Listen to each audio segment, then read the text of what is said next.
Hello church, this is Mario Bolivar from Skaneateles Presbyterian Church. Thank you for watching. Today it marks the beginning of our fall study called Covenant with God. I still have some study guides available at the church. If you would like a copy, please email me at the email below. Now, we are encouraged to begin our lesson by reading Genesis chapter 8 verses 20 to 22 and then chapter 9 verse 8 to 17. In there you will find the covenant that was sealed by God with Noah after the flood. We have to understand that covenants are like a contract, but not quite.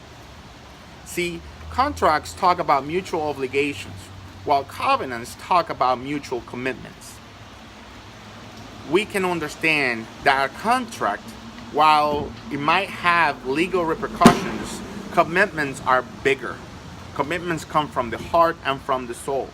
That's why marriages are not a contract anymore, but they are covenants that you seal by your own promises.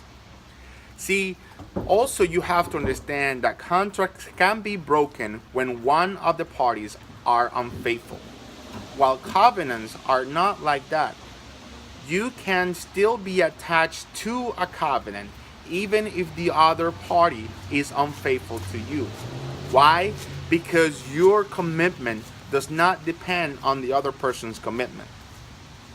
This week, we are going to dive into that commitment that God made to be our God and for us to be His people. We will read about Noah and how he found favor in Genesis 6, then how the creatures entered the ark on Genesis 7, how people returned to the earth on chapter 8, and how God is asking us to be fruitful and multiply in Genesis 9. We are also encouraged to read Matthew, and where it says that nobody knows the day or the night for the Lord to come, and how under the rainbow all the promise will be fulfilled when we read Revelation chapter 10 verse 1 to 7. This is particularly important given the events of the last couple of days with the flooding that we had in Texas and around the world in Bangladesh and Asia. We have to remember what are the covenants that we have sealed in our hearts. We have to remember that rainbows are not only the things that show up in the sky after a storm, but how we can be rainbows ourselves, how we can breathe our color and show hope to those who are suffering. We are reminded that we are fragile human beings and that we need the compassion of one another to survive.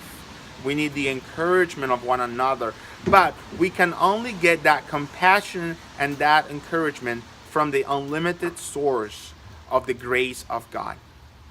Today, I'm asking you to consider how you are called to be a rainbow. How you're not only called to be that source of hope, but how also you are called to come and get a little bit wet for the grace of God. To do your part, to stop sitting in the sidelines and to enter into the game of encouragement and compassion that we are guided by our Lord Jesus Christ. Question is, how are you the rainbow for others? How are you bringing hope and how are you sealing those covenants together? Church, that is our lesson for this week. I hope that you can join us on this fall study. Until next time, be blessed.